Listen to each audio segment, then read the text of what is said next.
ដាក់ប្រចាំមួយឯបងប្រចាំមួយឯបងអីចិត្តដាច់មែបងអីគេអូនដាក់ប្រចាំមួយអីដាក់ម៉ូតូឡានកាត់គ្រីឡានកាត់គ្រីម៉ូតូអីគឺដាក់ប្រចាំបានទាំងអស់បងដាក់ប្រចាំមួយឯបងប្រចាំមួយឯបងចិត្តដាច់មែបងអីគេប្រចាំមកមិនអីមិននេះបងអត់យល់ទេនេះ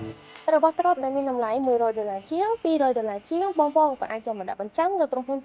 888 Avast របស់យើងបានដូចគ្នា$100ជាង$200ជាងមានដូចជាគ្រឿងអលង្ការនាឡិកាឬក៏ទូរស័ព្ទដៃហើយរបស់ទ្រព្យដែលមានតម្លៃ$10000ជាង$20000ឡើងទៅរហូតដល់$10000ជាងដូចជាឡានម៉ូតូ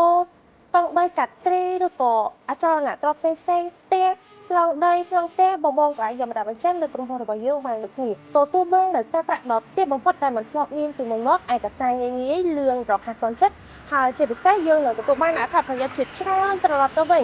ដូចជាបងយកទៅប្រាក់ទាំងអស់នោះយកទៅធ្វើអាជីវកម្មធ្វើជាម្ចាស់អាជីវកម្មដ៏ជោគជ័យមួយយកទៅដោះស្រាយបញ្ហាចាំបាច់ណាមួយយកទៅបង្កើតមុខរបររកស៊ីផ្សេងៗណាមួយហើយសម្រាប់អតិថិជនចាស់បងដែលគាត់យកទៅមកដាក់បញ្ចាំហើយលុយទៅវិញបានរយៈពេល2ខែបងយកមកដាក់បញ្ចាំម្ដងទៀតបងនឹងទទួលបានការបញ្ចុះការប្រាក់ពីលើបន្ថែមទៀតរហូតដល់ទៅ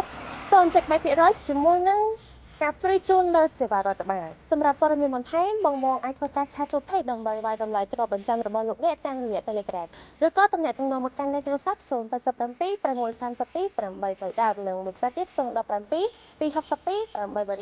830ឬក៏បងប្អូនមិនទុកចិត្តចង់ដឹងកាន់តែច្បាស់ចង់មកសាកសួរព័ត៌មានកាន់តែច្បាស់មកដល់ទីតាំងក្រុមហ៊ុនផ្ទាល់ក៏បានដែរទីតាំងក្រុមហ៊ុនរបស់យើងគឺស្ថិតនៅលើផ្លូវមរធី